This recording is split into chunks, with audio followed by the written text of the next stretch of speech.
Okay. Hey guys, welcome back to the channel. This is Abe from Genetics Don't Count. In this video we're going to be going over some common squat cues that you often hear yelled at lifters at meets and in the gym. We're going to be going over what these cues really mean and how a lack of understanding can oftentimes hurt our lifts more than actually make them better. The first cue that we're going to go over is going to be the knees out cue that you often hear.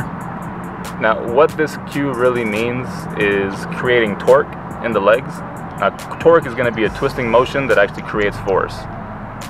It's good in theory, however, if you just think about pushing the knees out and not actually planting your feet into the ground, you're not really going to be creating any force as much as you are just twisting your knees out.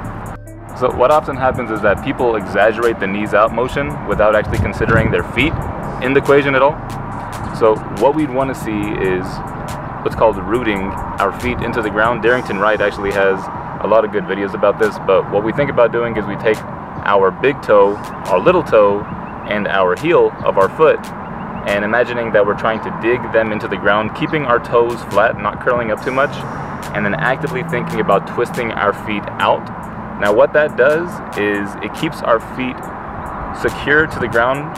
Keeping a slight arch in our foot is going to allow us to stay tight, and then when we take that secure foot and twist our entire leg, that's going to give us sort of a spring action at the bottom of the squat, and it's going to allow us to use more muscles, and it's going to make our squat that much more stable and oftentimes a lot faster too. The second cue is going to be what's called big belly. Now you'll hear big belly being used to describe taking a big breath into your midsection in order to create a rigid, strong core. So what you'll often see is people taking a big breath into their midsection, and that's it. Now what we should be doing is taking a big breath into our midsection and then actively thinking about tightening our abs, our obliques, and all the muscles surrounding our midsection, and thinking about all the muscles surrounding our midsections being like a built-in belt, and keeping them nice, tight, secure, so that when we take that big breath into our abdomen, we're pushing against that big breath, kind of like strong forces colliding. And then what that's going to do is going to keep our midsections nice and strong, and it's going to keep our backs nice and safe. So the third squat cue that we're going to be going over is the chest up cue. Now what this is referring to is keeping a tight upper back, or what's called a T-spine, during the squat, so that you're not losing that position and falling forward as you come out of the hole. What you'll see oftentimes is people squatting down, and then when they come back up, their hips will rise and then their chest will go down. Again, this is a cue that's meant with good intentions, but if you don't understand where it's coming from, what you'll often see is people keeping a nice loose back however they squat, whether it's a wide grip or a more narrow grip, but they won't have any tightness in their upper back. When they hear chest up, they may compensate by raising their heads up and trying to arch their lower back or their mid back as hard as they can to try and create that illusion so that the person yelling at them will stop, to try and create that illusion that their chest is up, when in actuality all they're doing is causing more damage than good.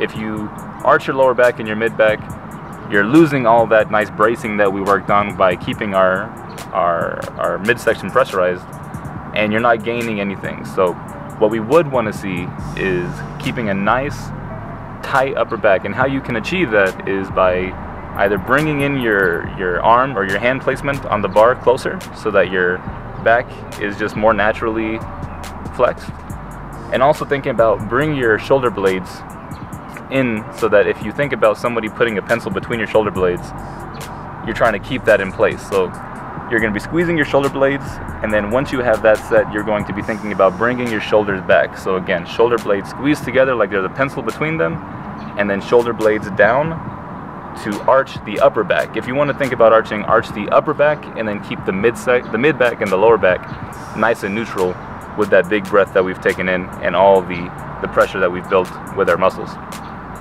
So this is going to be the first part of a multi-part series. I'm not going to just say we're going to stop at squat, bench, and deadlift. We may do press. We may do other types of movements as well, some cues that people yell but don't really understand what they mean.